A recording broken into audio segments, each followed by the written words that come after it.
Hello friends, स्वागत है आपका हमारे चैनल पॉलिटेक्निक क्लासेस में। तो आज हम डिस्कस करेंगे automobile maintenance service and repair में।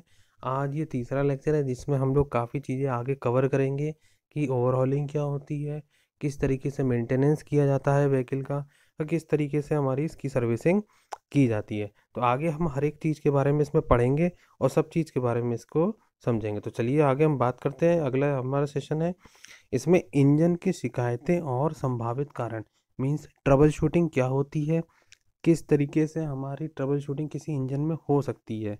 तो होता क्या है कि जैसे ही मान लीजिए हमारा इंजन वर्क करता है, ठीक है, इंजन हमारा वर्क करना शुरू करता है। तो इंजन में क्या होता है कि जब वर्किंग करता है, ऑन रोड कंडीशन में चलता है वर्क, तो कई सारे लोड उस पे लगते हैं, कई सारी कंडीशंस चेंज होती है जिसके कारण इंजन में प्रॉब्लम क्रिएट होना शुरू होती हैं।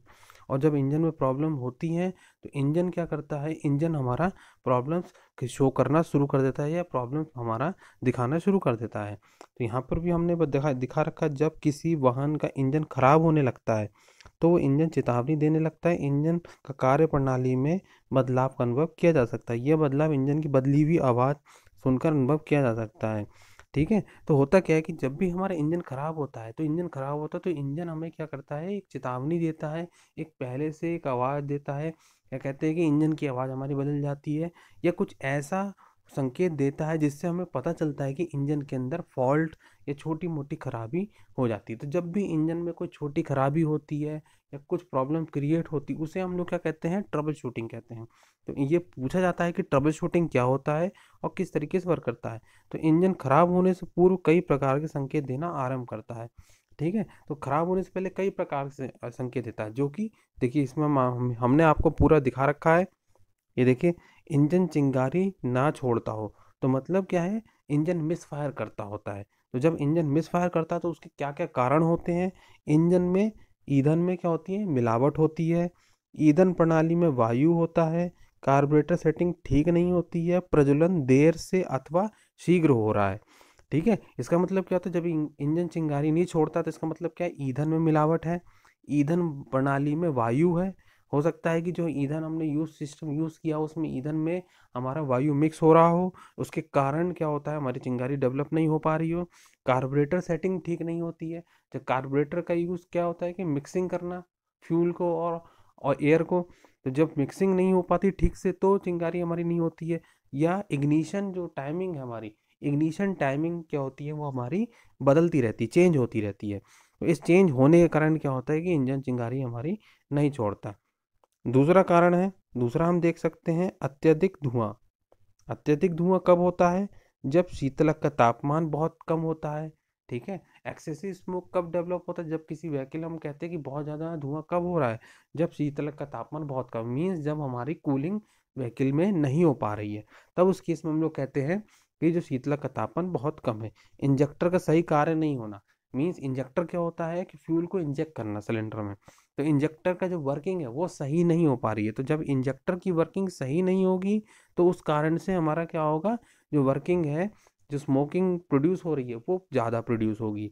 नेक्स्ट बात कर रहे हैं, स्पार्क प्लग में पर्याप्त स्पार्क उत्पन्न नहीं हो पा रहा है। ठीक है, जब हम स्पार्क प्लग यूज़ कर रहे हैं पेट्रोल इंजन में, तो उसमें क्या हो रहा है, जो स्पार्क हो रहा है वो सही से उत्पन्न नहीं हो रहा। तो जब सही से उत्पन्न नहीं होगा तो बर्निंग सही से नहीं होगी फ्यूल की। जब फ्यूल की बर्निंग सही से नहीं होगी तो उसके कारण क्या होगा, कुछ फ्यूल हमारे बर्न करेंगे, कुछ फ्यूल बर्न हमारे नहीं करेंगे। और जो फ्यूल बर्न नहीं करेंगे वो क्या प्रोड्यूस करेंगे, स्मोक प्रोड्यूस करेंगे एग्जॉस्ट में। तो इस कारण से क्या होता है कि एक्सेसिव स्मोक हमारा डेवलप होता है। तो ये कुछ कारण हैं एक्सेसिव स्मोक के। चलिए आगे हम नेक्स्ट पॉइंट की बात करते हैं। नेक्स्ट पॉइंट है लॉस ऑफ पावर या शक्ति कम होना। लॉस ऑफ पावर कब होता है, उसके भी कुछ कंडीशंस होते हैं। जैसे हम बात कर रहे हैं, अत्यधिक कार्बन जमा है। ठीक है, यहाँ पे हमने बात करी है कि अत्यधिक कार्बन हमारा जमा है। तो जब हमारा कार्बन की मटेरियल की मात्रा बढ़ जाती है किसी भी इंजन के कंपोनेंट में या किसी भी डिवाइस में, तो उस कारण से क्या होता है, इंजन की जो कार्बन होता है वो क्या करता है, एब्जॉर्ब कर लेता है, कुछ ना कुछ एनर्जी या पावर एब्जॉर्ब करता है। तो जब वो पावर एब्जॉर्ब करता है उस कारण से क्या होता है, पावर का लॉस हमारे इंजन में होने लगता है। और जो क्रैंक शाफ्ट में पावर चाहिए होती है उससे कम पावर हमारी क्या होती है, इंजन में मिलती है। नेक्स्ट पॉइंट की बात कर रहे हैं, ईंधन प्रणाली में वायु का अनावश्यक प्रवेश हो रहा है। ठीक है, मीन्स क्या है कि जो ईंधन सिस्टम हमारा लगा है, जो भी हमारा फ्यूल सिस्टम लगा है उसमें वायु का अनावश्यक प्रवेश हो रहा है। तो अगर हमारा उस सिस्टम में एयर मिक्स होगी, तो एयर मिक्स होने से क्या होगा, एयर मिक्सचर डेवलप हो जाएगा। तो जो रिक्वायर्ड टेम्परेचर चाहिए, जो रिक्वायर्ड प्रेशर चाहिए उस सिस्टम में वो प्रेशर टेम्परेचर नहीं मेंटेन हो पाएगा। और इस सिस्टम के जो टेम्परेचर प्रेशर नहीं मेंटेन हो पाएगा, जिसके कारण क्या होगा, जितनी भी पावर डेवलप होनी चाहिए उतनी पावर डेवलप उस इंजन में नहीं होगी, और इस कारण से पावर का लॉस होगा। नेक्स्ट पॉइंट की बात कर रहे हैं, प्रज्वलन देर से अथवा शीघ्र हो रहा है। मीन्स जो इग्निशन हो रहा है वो कभी जल्दी हो रहा है, कभी देर में हो रहा है। इससे क्या होगा कि जो पावर लॉस है वो भी हमारा होगा। जैसे मैंने पहले समझाया था कि जो इग्निशन है, अगर टाइमिंग नहीं सही होगी, सेट होगी, तो जो फ्यूल बर्न होनी है वो फ्यूल हमारा टाइम पे बर्न नहीं करेगा। जितना फ्यूल बर्न हो चाहिए उतना फ्यूल बर्न नहीं करेगा। इस कारण से जो फ्यूल हमारा अनबर्न्ड रह जाएगा, जो बिना जला रह जाएगा, उस कारण से पावर का भी लॉस हमारा इंजन में होगा। नेक्स्ट पॉइंट, प्रवेश या निकास प्रणाली बाधित है। मीन्स इनलेट पोर्ट या एग्जॉस्ट पोर्ट की हम बात कर रहे हैं, वो प्रणाली जो सिस्टम है वो हमारा सही नहीं है। तो जब वो सिस्टम हमारा सही नहीं होता है, उस कारण से भी हमारे क्या होता है, पावर का लॉस हमारा होता है। तो चलिए अब हम आगे बात करते हैं। नेक्स्ट है कंपन। जो कंपन होता है, मीन्स किसी भी इंजन में वाइब्रेशन डेवलप होता है, या किसी भी इंजन हमारे जब वर्क करते करते या रनिंग कंडीशन में चलते चलते हमारा उसमें चेंजेस आने लगते हैं या वाइब्रेशन प्रोड्यूस होने लगता है। वो किस कारण से हो रहा है, इंजन सुगमता सही से नहीं चल रहा है। तो इंजन जिस ईजिली से चलना चाहिए, जिस ईज से वो चलना चाहिए, जिस स्पीड पे वो स्पीड वो व्हीकल अटेंड कर रहा है कि नहीं कर रहा है, जो भी ऑटोमोबाइल है वो स्पीड पे हाई स्पीड से वर्क कर रहा है नहीं कर रहा है।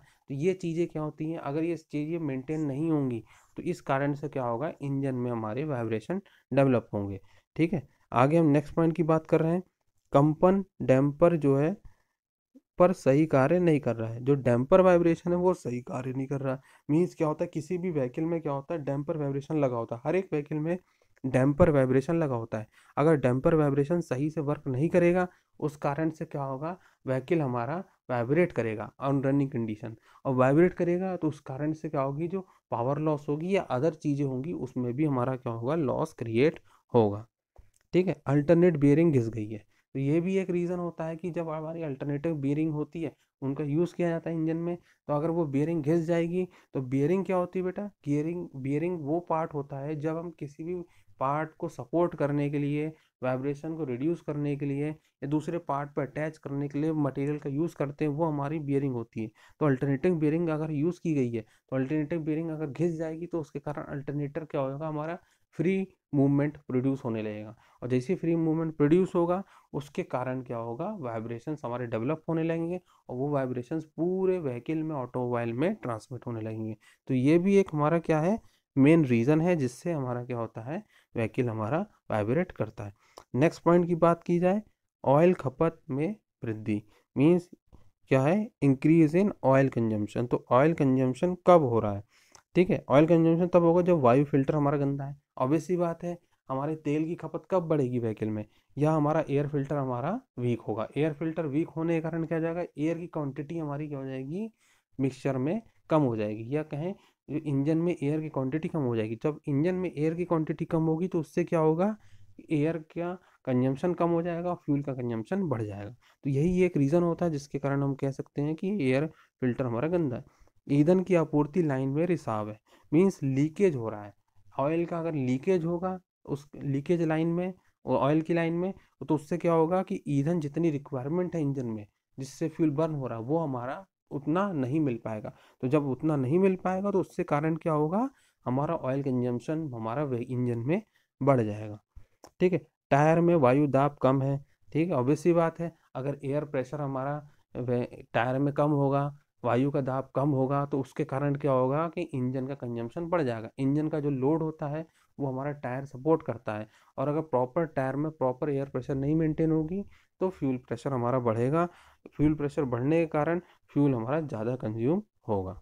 आगे, वाहन में भार अधिक है। कभी कभी क्या होता है, एक ऐसे कुछ ऐसे वाहन होते हैं जिनमें ज़्यादा लोड लेके जाया जाता है, कुछ ऐसे कमर्शियल व्हीकल्स होते हैं जिनमें लोड बढ़ जाता है। तो जब लोड बढ़ जाएगा तो लोड बढ़ने के कारण फ्यूल का कंजम्पशन हमारा क्या हो जाएगा, व्हीकल का बढ़ जाएगा रनिंग कंडीशन पे, और इस कारण से ऑयल कंजम्पशन हमारा बढ़ जाएगा। नेक्स्ट पॉइंट की बात की जाए, नेक्स्ट ट्रबल शूटिंग कौन कौन सी होती है? ईंधन, ऑयल या शीतलक का रिसाव। ठीक है, तो कभी कभी क्या होता है, ईंधन का रिसाव होने लगता है, कभी कभी ऑयल का रिसाव होने लगता है या शीतलक। ऑयल मतलब हम बात कर रहे हैं लुब्रिकेटिंग ऑयल, ठीक है, स्नेहक तेल, एक ऐसा ऑयल जो हमारा पार्ट्स को इजीली चलाता है। तो इन चीज़ों में भी अगर रिसाव होगा तो रिसाव होने के कारण क्या होगा, हमारा व्हीकल भी हमारा लॉस होगा, उसमें पावर में लॉसिंग। जो उसका सबसे पहला पॉइंट है रेडिएटर में रिसाव। तो अगर रेडिएटर में रिसाव होगा तो रेडिएटर क्या करता है, हमारा कूलिंग प्रोड्यूस करता है किसी भी व्हीकल में। तो अगर रेडिएटर में रिसाव होगा तो रेडिएटर में रिसाव होने के कारण जो हमारा पावर है, जो फॉल्ट है, वो हमारा व्हीकल में क्रिएट होगा। नेक्स्ट पॉइंट बात करें ऑयल का बाहरी रिसाव होना। तो लुब्रिकेटिंग ऑयल जो यूज़ किया जाता है पार्ट को इजीली मूव करने के लिए, पार्ट्स को अटैच करने के लिए, इजीली मूविंग पार्ट्स को इजीली अटैच करने के लिए, तो अगर ये सब चीज़ें हमारी सही से वर्क नहीं करेंगी तो इसके कारण से क्या होगा, लीकेज होगा हमारा ऑयल में। और ऑयल का लीकेज होगा तो इंजन की एफिशिएंसी, पार्ट्स की एफिशिएंसी हमारी क्या होगी, घटेगी। नेक्स्ट है संपीड़न चार्ज का तापमान अधिक होना। तो जो भी कंप्रेशन चार्ज यूज़ कर रहे हैं हम लोग, ठीक है, कंप्रेशन चार्ज का तापमान क्या होना चाहिए, अधिक होना चाहिए। तो जब तक कंप्रेशन चार्ज का तापमान अधिक नहीं होगा तो कंप्रेशन जो प्रोड्यूस होना है किसी भी ऑयल का, चाहे पेट्रोल हो चाहे डीजल, वो भी हमारा उतना नहीं हो पाएगा। तो ये भी चीज़ हमारी क्या होनी चाहिए, सही होनी चाहिए। नेक्स्ट पॉइंट की बात करें, चोक वाल्व आंशिक रूप से बंद है। तो चोक वाल्व क्या होता है? चोक वाल्व एक ऐसा पॉइंट होता है जहाँ से फ्यूल और एयर हमारे इंजन में एंटर करती है। अगर चोक वाल्व सही से बंद नहीं होगा, ठीक है, तो जो हमारी बर्निंग है, ये इंजन ऑयल का जो लीकेज है वो हमारा नहीं होगा। ठीक है, तो चोक वाल्व को पूरी तरह से आंशिक नहीं होना चाहिए, पूरी तरीके से बंद होना चाहिए, जिसके कारण क्या हो कि जो एयर और फ्यूल का जो मिक्सचर वो प्रॉपर रेशियो में हमारा हो सके। ठीक है, तो ये सब क्या होते हैं, कुछ पॉइंट्स होते हैं ट्रबल शूटिंग। आगे कुछ पॉइंट्स की बात की जाए, स्टार्ट होने के बाद इंजन अचानक बंद हो जाना। ठीक है ना, तो ये भी एक पॉइंट होता है ट्रबल शूटिंग का, कोई भी कारण होते, संभावित कारण इंजन के। नेक्स्ट पॉइंट है हमारा, इंजन अत्यधिक गर्म हो रहा है, निकास पर नीला धुआं निकलता है, इंजन स्टार्ट नहीं हो पा रहा है। तो ये सब क्या है, ये कुछ ऐसे पॉइंट्स हैं जो कि ट्रबल शूटिंग में, कोई भी इंजन जब हमारा कुछ खराब होता है, कुछ समस्या में उत्पन्न होता है, तो ये चीज़ें, पॉइंट्स हमारे कंसिडर की जाती है। कुछ और भी पॉइंट्स हैं, वो आप बुक से देख लीजिएगा, आगे हम लोग बात करते हैं। आगे हमारा नेक्स्ट टॉपिक है इंजन ओवरहॉलिंग। इंजन ओवरहॉलिंग क्या होता है? तो देखिए, इंजन ओवरहॉलिंग मैंने पिछले क्लास में भी आपको बताया था, फिर से बता देता हूँ। जब भी हमें इंजन चलते चलते, वर्क करते करते खराब होता है, तो उसको, या वो चलना एकदम बंद कर देता है, जैसे मान लीजिए इंजन हमारा वर्क कर रहा है, वर्क करते करते बंद हो जाए, ठीक है, मीन्स दोबारा उसे स्टार्ट कर रहे हैं या दोबारा कोई इसमें मेजर प्रॉब्लम क्रिएट हो गई हो, तब उस केस में क्या होता है, इंजन हमारा मेंटेनेंस रिक्वायरमेंट होती है। तब वो मेंटेनेंस की जरूरत होती है, फिर वो इंजन हमारा किस में चला जाता है, ओवरहॉलिंग में। मीन्स वर्किंग करते करते, मान लीजिए कोई इंजन 4 साल तक वर्क किया, उसमें फिर प्रॉब्लम क्रिएट हो गई, उसको फिर पूरा हमने रिपेयर किया, पूरा चेक किया, तो वो क्या होता है, इंजन ओवरहॉलिंग होता है। तो यहाँ देखिए, जब हम किसी इंजन का रख रखाव, मेंटेनेंस बड़े स्तर पर करते हैं तो उसे इंजन ओवरहॉलिंग कहते हैं।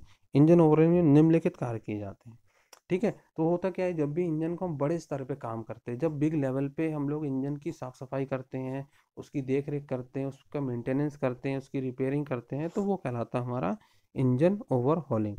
तो देखिए, इसमें क्या होता है, इंजन की सफाई, संपीड़न दाब की जांच, प्रज्वलन प्रणाली की जांच, ठीक है, इसके बाद वायरिंग की जांच, ठीक है, वायरिंग की जांच, इंजन के विभिन्न भागों की जांच, इंजन ऑयल बदलना और सर्विस के समय किए जाने वाले अनेक कार्य। ठीक है, तो ये सब क्या है, ये सब हमारे पॉइंट्स हैं जिससे हमें ये पता चलता है कि कौन कौन से हमारे ओवरहॉलिंग की समय रिक्वायरमेंट होती है। तो सबसे पहला पॉइंट है इंजन की सफाई।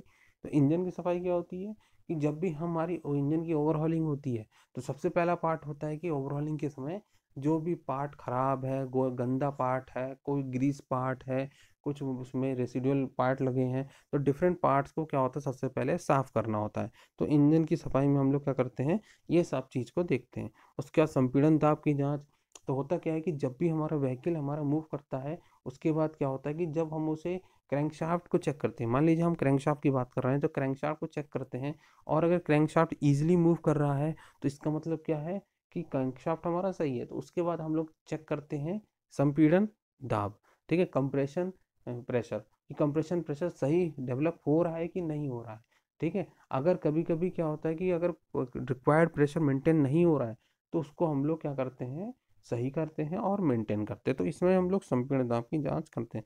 प्रज्वलन प्रणाली की जांच, इग्निशन जो सिस्टम होता है, इग्निशन सिस्टम को भी हम लोग चेक करते हैं कि क्या क्या पार्ट होते हैं, किस किस पार्ट को हम लोग सही किया जाता है। उसके बाद वायरिंग की जांच, जो भी हमारी वायरिंग होती है, जो भी यूज़ में ली गई होती है सिस्टम की वायरिंग्स, वो सिस्टम की वायरिंग सही है कि नहीं है, उसके बारे में पूरा हम लोग क्या करते हैं, जांच कर किया जाता है। इंजन के विभिन्न भाग, उसके बाद क्या होता है, इंजन के कई सारे भाग होते हैं, डिफरेंट पार्ट की हम लोग टेस्टिंग करते हैं और टेस्टिंग करने के बाद हम लोग क्या करते हैं, उसको सही किया जाता है। तो ये क्या होता है, ये सब हम लोग बड़े बड़े लेवल पे करते हैं और बड़े बड़े लेवल पे करने के बाद क्या करते हैं हम लोग, किया जाता है। अब क्या होता है, कभी कभी क्या होता है कि जो हमारा पावर स्ट्रोक होता है, पावर स्ट्रोक कभी कम हो जाता है। ठीक है, पावर स्ट्रोक कम क्यों होता है कभी कभी किसी इंजन में, हो सकता है कि जो पावर इंजन के अंदर जो हमारे पिस्टन्स होते हैं उनकी पिस्टन की रिंग्स घट जाती हैं, घिस जाती हैं। तो जब वो पिस्टन घिस जाते हैं तो घिस जाने के कारण क्या होता है, इंजन के अंदर एक साउंड डेवलप होती है जिसे कहते हैं हिसिंग साउंड। ठीक है ना। तो ये भी क्या होती है, इंजन के अंदर हिसिंग साउंड डेवलप होती है, तो हिसिंग साउंड को रिमूव किया जाता है इसमें। ठीक है, ये चीज़ भी देखी जाती है ओवरहॉलिंग में कि कहीं इंजन के अंदर हिसिंग साउंड डेवलप हो रही है कि नहीं हो रही है। अगर इंजन के अंदर हिसिंग साउंड डेवलप नहीं होगी तो इसका मतलब क्या है, हमारा जो इंजन है वो सही है। और अगर हिसिंग साउंड डेवलप हो रही तो इसका मतलब क्या है, उसके अंदर पार्ट हमारे खराब है। तो फिर वो मेजर ओवरहॉलिंग में जाता है, मीन्स बड़े स्तर पर उसकी फिर हम लोग क्या करते हैं, उसकी जांच हम लोग करते हैं। ठीक है, इंजन ऑयल बदलना तथा सर्विस के समय किए जाने वाले अनेक कार्य। ठीक है, तो इंजन ऑयल भी रिप्लेस किया जाता है, इंजन ऑयल की भी एक समय सीमा होती है, तब तक वो इंजन के अंदर यूज़ करते हैं, उसके पार्ट्स हमारे इजीली रिमूव चलते हैं। ठीक है, और जैसे जैसे समय बढ़ता जाता है, अधिक समय तक कार्य करता है, तो फिर उस इंजन ऑयल को हमें बदलना पड़ता है और फिर उसके अंदर उसकी सर्विसिंग भी होती है। तो इस तरीके से क्या होता है कि जब हम लोग बिग लेवल पे, बड़े लेवल पे हम लोग क्या करते हैं, इंजन ऑयल को चेक करते हैं, इंजन ऑयल की पावर को किया जाता है। ठीक है बेटा। तो यहाँ पर क्या होता है, इंजन जो ओवरहॉलिंग होती है कई पार्ट्स में किया जाता है, कई चीज़ों को देखा जाता है। और एक चीज़ ध्यान में रखी जाती है कि जब भी हम लोग इंजन ओवरहॉलिंग कर रहे हैं तो उसमें इंजन नॉकिंग, ध्यान रखिएगा, इंजन नॉकिंग की बात कर रहे हैं, इंजन नॉकिंग, वॉल्व। ठीक है, नॉकिंग हो गया, ये हमने बात की इंजन नॉकिंग। वॉल्व हो गया, वॉल्व के बाद उसकी पैकिंग या गैस्केट, ये सारे पार्ट कहाँ लगे होते हैं, हमारे ये सब पार्ट इंजन सिलेंडर्स में लगे होते हैं। ठीक है, उसके बाद हम बात कर रहे हैं वॉल्व स्प्रिंग। ठीक है, तो ये सब क्या हो गया, इन सब की जांच भी हम लोग किस में करते हैं, ओवरहॉलिंग में करते हैं। ठीक है, तो ये सब चीज़ें किस में आती हैं, हमारी इंजन सिलेंडर के अंदर आती है। आगे हम लोग प्रॉपर डिस्कस करेंगे, आगे हम हर एक चीज़ों के बारे में बताएंगे किस तरीके से हमारा ये इंजन ओवरहॉलिंग हमारा वर्क करता है। ठीक है, तो ये होता है हमारा इंजन ओवरहॉलिंग। ठीक है, तो इस वीडियो से रिलेटेड आपको अगर कोई भी टॉपिक समझ में ना आया हो, ठीक है, या कोई भी चीज़ें क्लियर ना हुई हो हमारी, तो इस वीडियो के नीचे हमारे डिस्क्रिप्शन में हमने टेलीग्राम चैनल बता रखा है, उसमें हमें आपको, आप हमें कमेंट कर सकते हैं, या इसमें कमेंट, इस वीडियो के नीचे भी हमें कमेंट कर सकते हैं और बता सकते हैं कि क्या प्रॉब्लम क्रिएट हो रही है, उस प्रॉब्लम को हम लोग क्या करेंगे, रिमूव करेंगे। So thank you guys.